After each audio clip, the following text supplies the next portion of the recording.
오늘 본문의 말씀은 요셉이 형들 앞에서 자신이 누구인지를 드러내는 장면을 우리에게 보여주고 있습니다. 그 오늘 본문의 내용들을 보면 요셉은 이미 그 형들을 다 용서하고 형들에 대한 원망이 전혀 남아있지 않다는 사실을 알 수 있습니다.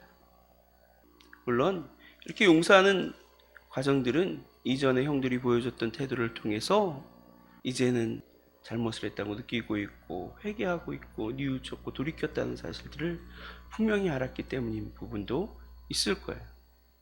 그러나 오늘 본문에서 고백하고 있는 것처럼 자신이 이렇게 애굽으로 오게 된 것이 다만 형들이 자기를 미워하고 애굽의 노예로 팔아넘긴 그런 행위 때문이 아니라 하나님의 정말 놀라운 계획과 섭리 때문이었다는 사실을 깨닫기 때문이었다는 사실을 오늘 본문을 통해서 우리는 분명히 알 수 있습니다. 그의 말이 이거잖아요. 내가 당신들보다 먼저 여기에 보냄을 받은 것입니다. 야곱과 그의 모든 자녀들과 그리고 그 자녀의 자녀들과 그 모든 권속들을 살리게 하려고 하나님께서 나를 앞서 보내셔서 그들을 돌볼 수 있는 여건과 환경을 만드신 것이다. 그는 그렇게 고백하고 있는 것입니다. 그렇게 말하고 있는 것입니다. 그랬기 때문에 어때요? 형들이 비록 미운 마음으로 나를 보냈지만 이 일을 행한 것은 형들이 아니라 하나님이시다. 하나님께서 나에게 주신 그 약속을 꿈을 이루게 하기 위해서 이 형들로 하여금 나를 그대로 팔아넘기도록 한 것이다 라고 생각하니까 어때요? 형들을 충분히 이해하고 용납하고 더 나아가 사랑할 수 있었던 것이죠. 그렇습니다. 우리는 이 요셉처럼 나의 시각, 나의 어떤 주관적인 시각이나 감정이 아니라 하나님의 눈으로, 하나님의 시선으로 나 자신을 보고 나의 주변의 삶을 보고 세상을 볼 수 있는 그런 시선이 필요합니다. 그렇게 되면 나의 처지에 대해서 그리고 나에게 대하는 내 주변 사람의 태도에 대해서 나의 환경과 여건에 대해서 이해할 수 있는 그런 마음이 그런 눈이 생길 수 있게 될 줄로 믿습니다.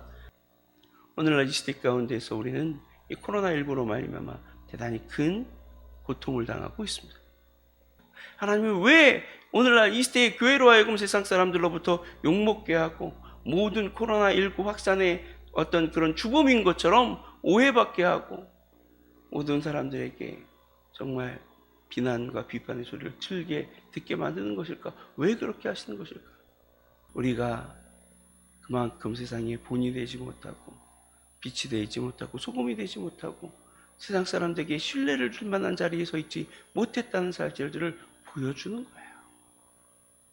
이 코로나19를 통해서 또한 우리가 여지껏 누려왔던 그 자유가 그리고 하나님 앞에 예배 드리는 그 예배가 하나님을 정말로 마음껏 섬기고 교제하고 사랑을 나누는 것이 얼마나 귀하고 복된 일이었으며 얼마나 정말 하나님 앞에 축복된 일이었는지를 깨닫게 하는 거예요. 그래서 우리와 하여금 더욱 하나님을 의지하게 만들고 하나님 앞에 우리의 불의함과 연약함과 죄악됨을 뉘우치고 회개하게 만들기 위해서 하나님께서 우리에게 이런 고난의 때를 주셨다라고 또 우리는 그런 사실을 깨달을 수 있습니다. 우리는 주님의 시선으로 주님의 시각으로 오늘 나 자신과 세상을 볼 수 있어야만 합니다. 그래서 나를 향해서 돌을 던지는 그들을 미워하고 저주하는 것이 아니라 그 돌 던지는 손길을 통해서 주신 하나님의 메시지와 음성에 귀를 기울이고 뉘우쳐 돌이켜 회개하고 우리의 그릇됨을 바로잡을 줄 아는 자가 되어야 될 줄로 믿습니다. 그래서 정말로 주님이 원하시는 일들을 깨닫고 행하려 할 때 우리는 주님의 손에 붙들림 받은 귀한 하나님의 섭리의 도구로 하나님의 구원의 도구로 비로소 사용될 수 있게 될 것입니다. 우리 주님의 마음으로 나를 보고 주님의 시선으로 세상을 보는 저와 여러분 되시길 바랍니다. 그래서 주님의 뜻을 깨닫고 그 뜻대로 행함으로 하나님의 영광을 나타내며 주의 놀라운 정말 구원의 역사를 이루어가는 섭리의 도구가 되는 저와 여러분 되시기를 주님의 이름으로 간절히 축원합니다. 이 시간 우리 다 같이 기도하겠습니다.